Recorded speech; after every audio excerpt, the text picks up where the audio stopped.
Laurel, that is our last question, which means that it's now time for Sick of the Week.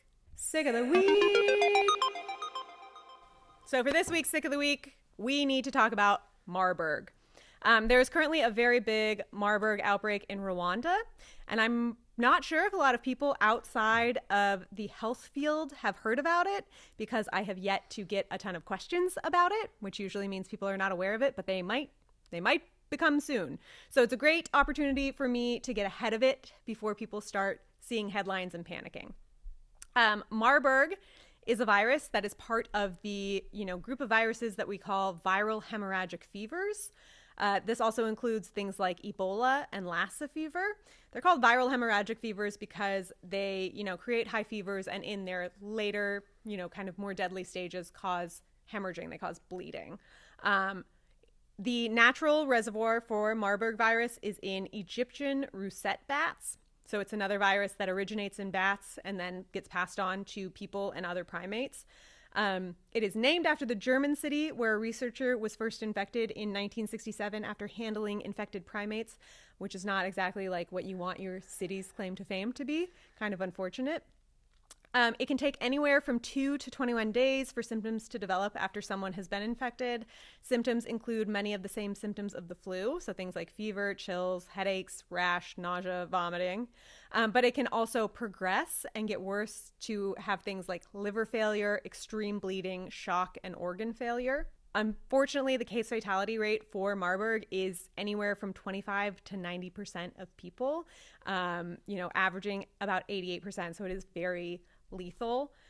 People can become infected through either contact with fluids from infected bats or from infected people or primates.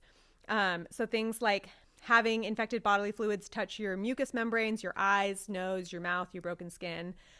People are only infectious when they have symptoms, and because Marburg can make you very sick, typically transmission is limited because, extremely sick people aren't like going to the Taylor Swift Eras tour and infecting a bunch of people. They don't feel good enough to do that. The one exception is that men who have recovered from Marburg can still potentially spread it up to 7 weeks after they have recovered. So men who have recovered from a Marburg infection should abstain from sexual activity until they are tested and no longer contain the virus in their semen. Marburg is very rare, and typically outbreaks only happen every few years and don't involve more than 10 cases. There have been a couple exceptions to this. There were 2 outbreaks in the late 90s and the early 2000s in Angola and the Democratic Republic of the Congo that involved between 150 and 250 cases. So Rwanda is having its first ever outbreak. As of October 6th, there have been 49 cases and 12 deaths. The majority of these cases, I think more than 80%, are in healthcare workers. So here is the good news. Rwanda has a really impressive public health infrastructure. They are incredibly well set up to respond to this outbreak. Right now, there are no approved vaccines or drugs to treat or prevent infection, but within 8 days of the outbreak being declared, 700 doses of an experimental vaccine that had already been in development arrived within the country, ready to begin a phase 2 clinical trial by dispensing it to healthcare workers.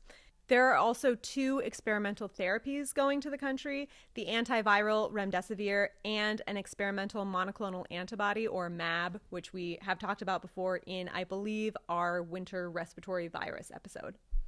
So I just truly cannot express enough how impressive this mobilization is. It really goes to show how investment in healthcare infrastructure and international relations can work really well together to respond to a crisis. There is still risk that this disease could spread outside Rwanda, but the risk of international spread is very low. So I'm very hopeful that Rwanda contains it, and also that we learn more about the effectiveness of the vaccines and treatments that are going there so that we are even better prepared for the next potential outbreak. So for demonstrating an impressive response to an emerging threat, I am giving Rwanda's health system the honor of Sick of the Week. This week it's an honor. Sometimes Sick of the Week is a shaming. But hats off to you, Rwanda. You're doing incredible, sweetie.